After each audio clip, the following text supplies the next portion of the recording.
साया साड़ी पहन के मर्द के पहचान छुप ना सकेला।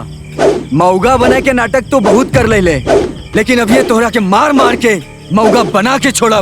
बात साला ससुरारी में बानी, सेवा करे के बदले मारे के कहत रसन। इज्जत से बात करसन, ना तो हम उ सेवा कर देम कि तहनी के अपना मेहरारू के रात में सेव कर लायक ना रहबसन। रे डरे के बजाय लड़े के बात करता रे।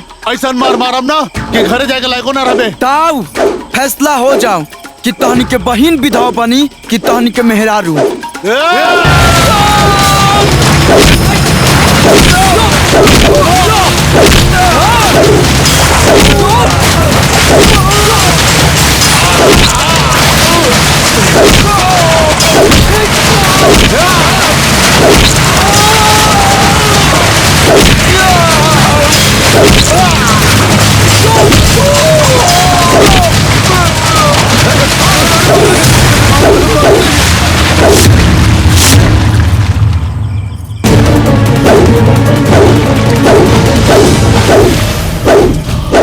आज के बाद घर के बाहर कदम रख लू ना तो तोहार टांग तोड़ के ना अंगना में बिठा दे हम।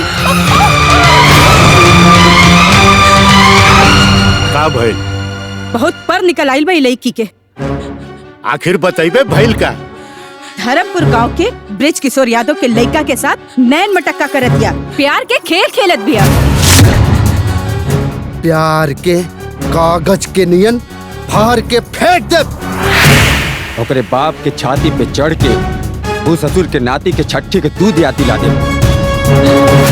ना ना ना ना ना, जोश से ना होश से काम लेवे के पड़ी। काहे से कि हमने लड़की वाला बानी, आ इज्जत हमेशा लड़की वाला के ही जाला। तका करबा आपन इज्जत खातिर ओकरा बाप के टंगड़ी पर आपन पगड़ी रख के रिश्ता खातिर भीख मांगबा। रिश्ता खातिर भीख मांगब तो सारा जायदाद पर ओहनियने के राज हो जाए। आ हमनी जो जायदाद हथियावे के सपना देखले बानी वो सब मट्टी में मिल जाए। त ठीक बा, जॉन करे के बाद जल्दी करी, काहे कि अगला हफ्ता में राधिका 18 साल के हो जाई। कानून की वजह से राउत सौतेला भाई के बेटी के बहुत देखभाल कईनी। ऐसे लड़का खोजी है जेकरा राधिका से मतलब होके, ओकरा जायदाद से ना।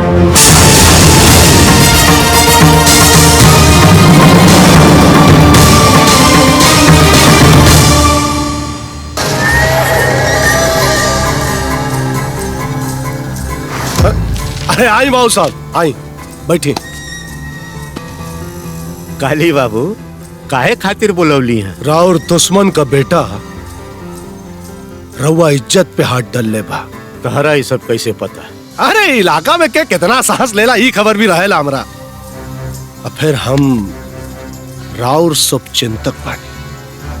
वैसे मार तो हमनियो सकील ओकरा के, लेकिन समाज में कुछ इज्जत बा, हमार छवि बिगड़ जाए।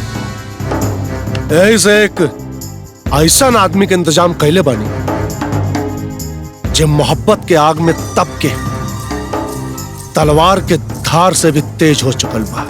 वो ये समय कहाँ बा? जेल में।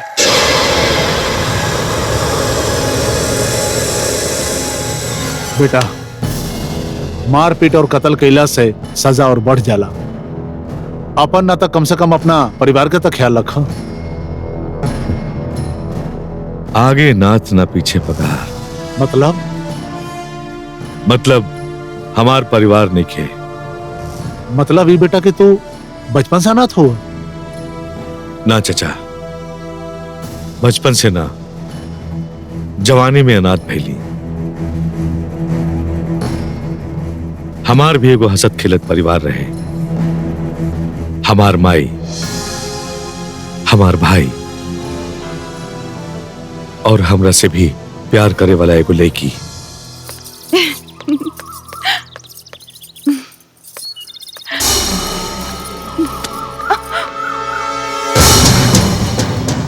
रुका मत, आगे बढ़ा। काहे कि तोरा पावे खातिर हमार दिल बहुत आगे निकल चुकल बा।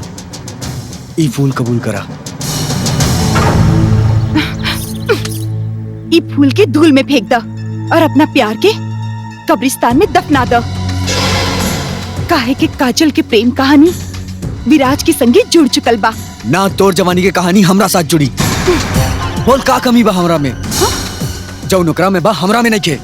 विराज हमरा दिल से प्यार करेलन और ते हमरा जिस्म से। हाँ, हम तोरा जिस्म से प्यार करेनी और आज हम अपन जिस्म के भूख मिटा के रहब। छोड़ छोड़ हमरा के।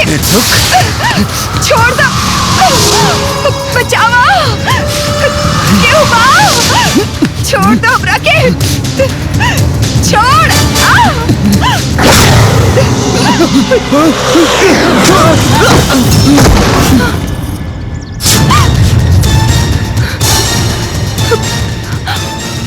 ए चिरकुट, अपन जिस्म के भूख अपना अंदर रख। अगर ये विराज के 3.5 किलो के हाथ पड़ गई लूं तो अंदर के सांस अंदर अटक जाए। सिर्फ मर्द के ना, शेर के हाथ पकड़ ले बानी। अगर छूटा छोड़ देनी तो खुटनियन गाड़ दी। तू शेर है तो हम होशियार नहीं खे।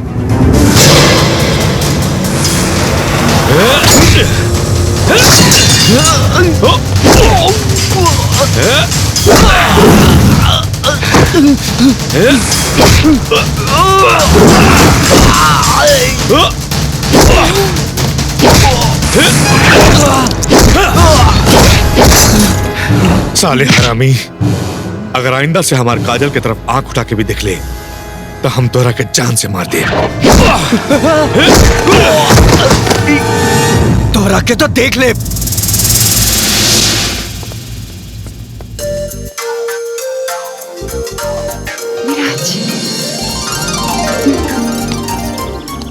बाबू भूल जो लड़की के। देख तोरा जिस्म का भूख बाना, बहुत लड़की बाड़ी सन, लाइन लगा दे हम लड़किन के। अब इलेक्शन करीब बा, हमार छवि मत बिगाड़। है? छोट भाई बानी, सबसे ज्यादा हमरा बारे में सोची। अरे लेकिन एक बार इलेक्शन जीत जाए, एक बार इलेक्शन जीत जाए ना हम, फिर तो हर ख्वाहिश पूरी करब। लेकिन अभी जिद मत कर, अभी जिद मत कर। भूल जो लड़की के। दुनिया भूल जाई, लेकिन वो लड़की के कबो ना भुलाई। अरे पगला गइल बाड़े, दुनिया भूल जब बात करता रे। मुन्ना, ए मुन्ना। हाँ माई। इतना रात हो गई, विराज कहाँ भाड़न? अरे कहाँ हुई है माई? कौनो गरीब दुखिया लोगन के मदद करत हुई है, ना तो भौजी के संगे घूमत फिरत हुई है। के हाँ जे हमार घर के पतोह बनी। अरे माई, हम बतानी के बिया और कैसन बिया। कैसन बिया? ए माई, तुहार होखे वाला पुतो चांदनियन बिया। ए माई, चांद में दाग होला, लेकिन भौजाई में नइखे। हाँ माई, भौजी के देखले बा। तका माई से ना मिले बा? अरे माई, तू कबूता अभी मिला देता नहीं। काजल।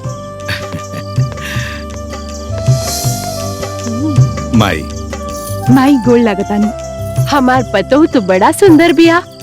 चांद में दाग बा, लेकिन इनकरा में तनिको दाग नहीं खे।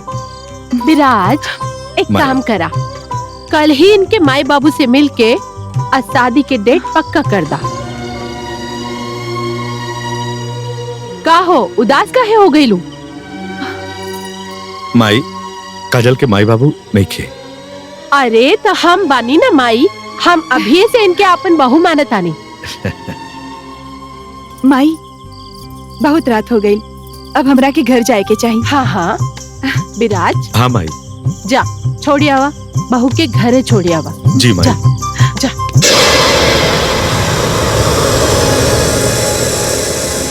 और देखते देखते हमारा आंखी के सामने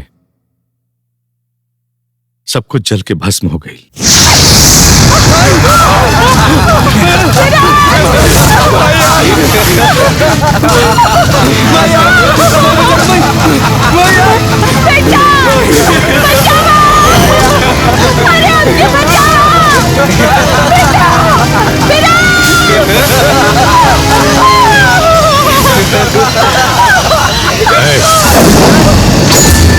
Hey!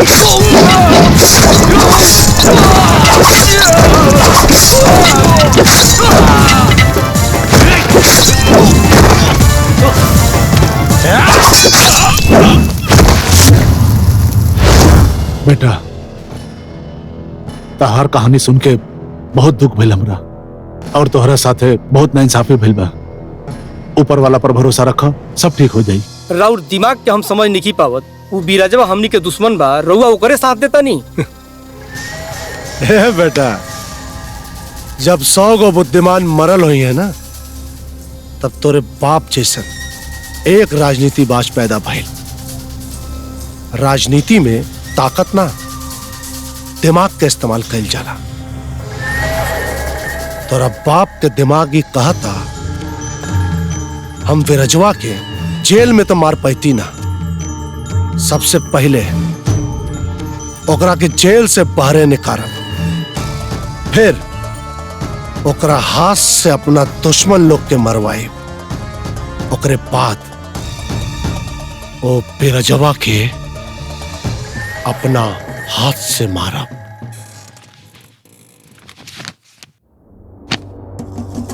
कम से कम 3 लाख चाहिए।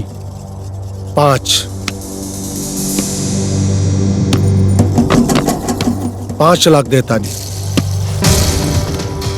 लेकिन विराज जल्द से जल्द छूट के ओकर सारा केस रफा दफा होके हमनी के पास आई। ठीक बा, इंतजार करब। चला।